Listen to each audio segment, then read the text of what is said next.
Saya Ainiwati, saya dari Desa Sesaid, saya perwakilan kader Posyandu Mantrot. Mantrot ya. Ya, terkait dengan PMT itu sendiri Mbak, kira-kira ini kan Sesaid, bisa kita bilang lumayan tinggi ya terkait dengan anggaran PMT-nya. Menurut Mbak Aini sendiri, pengaruh yang ditimbulkan oleh PMT yang segitu itu terhadap sasaran posyandu seperti apa? Mungkin tingkat kehadiran bayi balitanya mungkin Lebih tinggi? Iya, lebih tinggi. Sudah sempat kemarin di awal tahun 3 bulan itu PMT-nya kosong. PMT kosong? Iya, dan DPRS kita turun, tingkat kehadiran bayi balita itu menurun. Setelah ada PMT, DPRS-nya meningkat lagi. Jadi PMT itu ya, stimulan lah untuk tingkat kehadiran bayi balita yang kosong. Berarti itu penting? Iya, penting sekali. Nama saya Maswati dari Desa Kayangan, Posyandu Kelagapan juga. Ya. Kira-kira apa namanya? PMT itu pemberian makan tambahan itu bisa menjadi faktor pemicu kedatangan ya tingkat kehadiran posyandu nggak atau gimana? Bisa dijelaskan nggak? Untuk menjadi pemicu semata-mata itu tidak, cuman dari situ dari PMT itu bisa menjadi stimulan untuk ibu-ibu membawa anak-anaknya ke posyandu. Tapi berarti itu berpengaruh juga ya Iya, PMT. berpengaruh. Sejauh ini di Kayangan sendiri berapa anggarannya untuk PMT sendiri per satu bayi balita? Sampai sekarang per satu bayi balita Rp4.000 per anak. Apakah itu cukup untuk memenuhi 4 bintang itu sendiri? Kalau dibilang cukup sih tidak cukup. Jadi pintar-pintarnya kita mensiasati supaya bisa memenuhi 4 bintang. Oh, tergantung dari ibu-ibu kader sendiri yang mengolah ya? Ya, misalnya tempe 1 batang, 1 buah, itu kita potong-potong. Yang penting dia ada unsur 4 bintangnya. Berarti walaupun sedikit tapi kalau kita pintar manajemen berarti bisa Bu ya? Insya Allah bisa. Oke mantap, Kalau bisa sih ditambahkan. Oke, terima kasih. Oke, terima kasih. Assalamualaikum warahmatullahi wabarakatuh.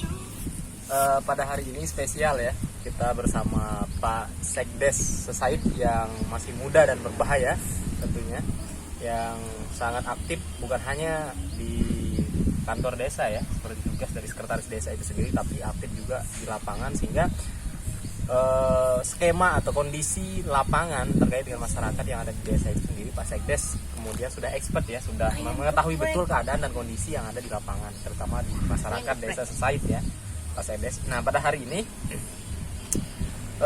beberapa hari yang lalu saya dari Yayasan Chip Indonesia kebetulan turun ke lapangan, Pak Sekdes. Turun ke lapangan ini melihat proses jalannya posyandu di masing-masing dusun yang ada di 6 desa, termasuk desa Sesaid di antaranya. Nah, kira-kira Pak Sekdes, saya penasaran nih karena di setiap desa itu ada perbedaan terkait dengan pemberian makanan tambahan. Nah, itu kan tentu menjadi kewenangan desa untuk memberikan anggaran, Pak Sekdes. Kira-kira berpengaruh nggak menurut Pak Sekdes sendiri stimulan yang diberikan atau PMT yang diberikan itu untuk untuk respon ataupun respon masyarakat sasaran posyandu untuk datang ke posyandu itu sendiri? Gimana Pak Sekdes kira-kira? Kalau menurut saya itu sangat berdampak sekali sebagai salah satu stimulus lah, karena jika PMT itu kurang atau bahkan tidak diberikan kepada masyarakat, animo masyarakat untuk hadir di posyandu itu boleh dibilang hampir kurang sampai 50%. Nah, untuk memacu dari animo masyarakat untuk hadir di tempat posyandu, kami dari pemerintah desa memaksimalkan kaitan dengan pemberian PMT tersebut. Namun dengan kondisi saat ini dengan keterbatasan anggaran, kami hanya bisa memberikan sesuai dengan apa yang sekarang di lapangan itu. Tapi alhamdulillah sampai saat ini dari baik kader maupun penerima jarang yang artinya sudah tidak ada yang kita dengarkan keluhan mereka ya, karena mereka semua rata-rata semangat hadir di posyandu itu, yaitu karena mereka hadir mereka dapat bingkisan. Nah jadi sejauh ini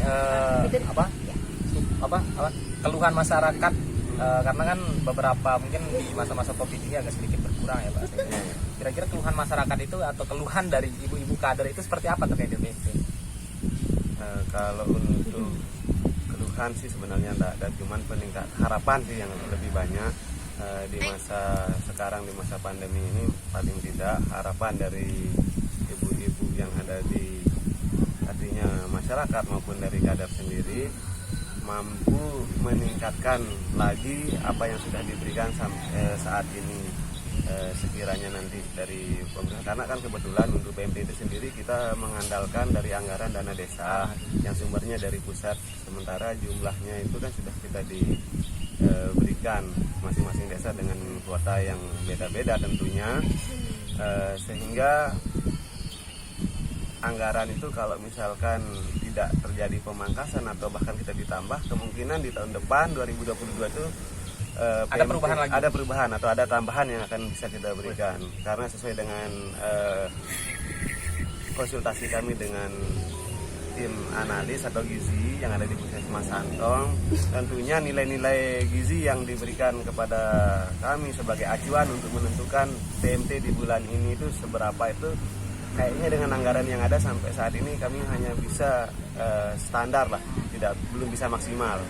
Nah, sekiranya anggaran itu nanti lebih besar di 2022, kemungkinan kita bisa memenuhi kebutuhan sesuai dengan petunjuk dari ketentuan dari analis itu sendiri, analis gizi. Karena itu yang kita lakukan selama ini.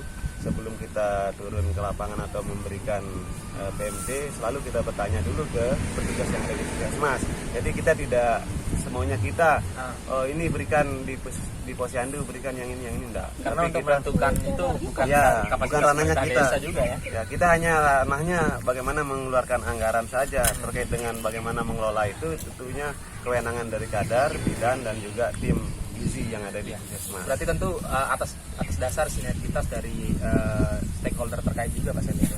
Nah, terkait dengan ini, boleh tahu nggak kira-kira? Boleh tahu nggak berapa sih anggaran untuk PMT yang ada di Desa Sesait Pak Sekdes? Mungkin bisa memotivasi atau bisa menjadi acuan juga untuk desa-desa yang lain menjadi motivasi. Kira-kira kalau yang ada sampai saat ini, karena kami dengan jumlah penerima sampai dengan 760 orang untuk PMT itu, tapi itu dia itu di beberapa posyandu Pak Sekdes. ada 9 posyandu dan 1 posyandu satelit yang insya Allah di 2020 ini akan menjadi posyandu definitif. Ya. Jadi ada 10 posyandu, ya, ada 10 posyandu yang kita artinya biayai lah terkait dengan PMT-nya itu. Untuk tahun 2021 itu kita siapkan anggaran untuk PMT itu 118 juta. Besar juga ya. Untuk PMT-nya.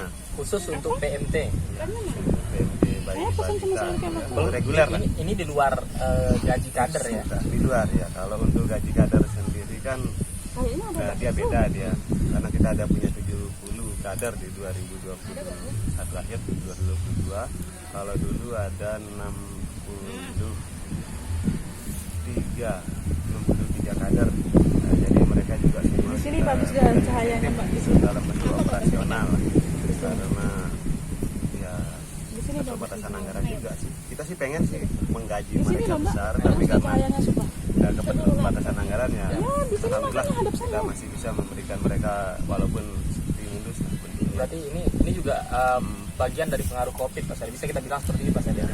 Nah, untuk ini Pak Sekdes terkait dengan kendala dari sebenarnya kan kalau Sesait kan lumayan besar, mungkin desa-desa yang ada di Kabupaten Lombok Utara, Kabupaten Lombok Timur, atau Kabupaten Lombok Tengah juga mempunyai kendala terkait dengan penganggaran penganggaran dari anggaran untuk PMT ini sendiri yang rata-rata minim.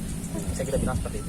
Nah, jadi sebenarnya kendala yang paling berat untuk pemerintah desa itu menambah anggaran untuk PMT itu apa sih sebenarnya Pak Sekdes? Ataukah memang terkendala COVID ataukah ada alasan yang lain Pak Sekdes? Kalau hanya sekedar COVID sebenarnya bukan kendala yang terlalu besar sih. Tapi bagaimana nanti, karena di tingkat musyawarah itu berapa porsi anggaran yang diberikan kepada kami selaku eksekutor untuk membiayai PMT tersebut. Kalau misalkan dari musyawarah pimpinan teman-teman baik PPD kepala desa dan juga tokoh masyarakat yang hadir saat memutuskan RKP, itu anggaran untuk bidang kesehatannya itu besar, tentu kita akan menganggarkan besar. Ya, jadi Acuannya musyawarah. Nah, acuannya tetap musyawarah. Karena apapun yang kita lakukan di desa saat ini itu tetap ya kita mengacu kepada Hasil musyawarah. musyawarah. Tapi tidak menutup kemungkinan pemerintah desa juga bisa mendorong itu ya untuk menambah PMD sendiri. Ya, sangat mungkin akan didorong dan artinya apalagi sekarang itu ada acuan kita dari kementerian untuk prioritas penggunaan anggaran 2021 itu salah satunya itu yaitu bidang kesehatan, Ya. pemulihan ekonomi pasca pandemi,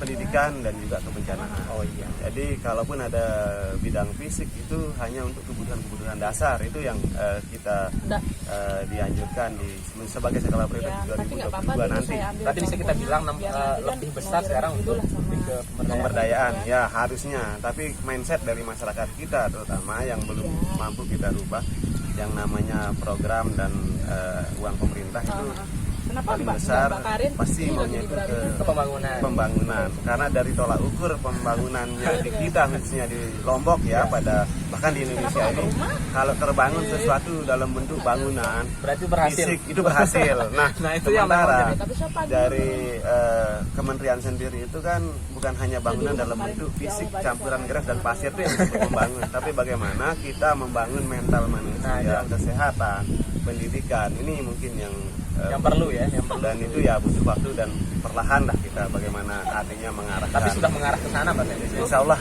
sekiranya nanti banyak yang mendukung kita baik dari Pemdanya sendiri juga turun bersosialisasi bahwa yang namanya pembangunan itu bukan cuma menyampur gres dan semen saja sama batu pasir, tapi juga bagaimana membangun manusia ini dan menjadi manusia yang sebenarnya itu menjadi yang manusia penting. yang utuh. Ya, kalau sudah kesehatan masyarakatnya terjaga, kebersihannya terjaga, terus ekonominya insya Allah ya agak sedikit mapan lah, maka pembangunan yang lain itu juga saya rasa sangat gampang karena kadang akan ada yang menjaga. Iya, kalau sekarang kan membangun saja tapi tidak ada yang menjaga, ujung-ujungnya rusak. Rusak. Nah jadi mungkin tidak panjang ya, sudah ada penjelasan singkat, padat dan jelas dari Pak Sekdes. Tadi lupa kita perkenalkan nama Pak Sekdes. Namanya siapa Pak Sekdes? Hampir lupa saya. Nama saya Sumajaya Ningrat. Sumajaya Ningrat ya. Ya. Nah, Bapak Sekdes ini kabarnya juga pernah menggeluti segala medan ya sampai dengan Korea pada saat dulu Mas Sekdes ya. Dan hari ini sudah kembali mengabdi ke desa tempat tinggalnya sendiri dan alhamdulillah sekarang bisa Maulid adatnya besok hari ini. Mungkin itu saja Pak Sekdes ya. Terima kasih atas kedatangannya hari ini. Kita ngopi-ngopi di tepi Masjid kunonya. Pantai Beraringan ya. Terima kasih Pak Sekdes. Sekian, assalamualaikum warahmatullahi wabarakatuh.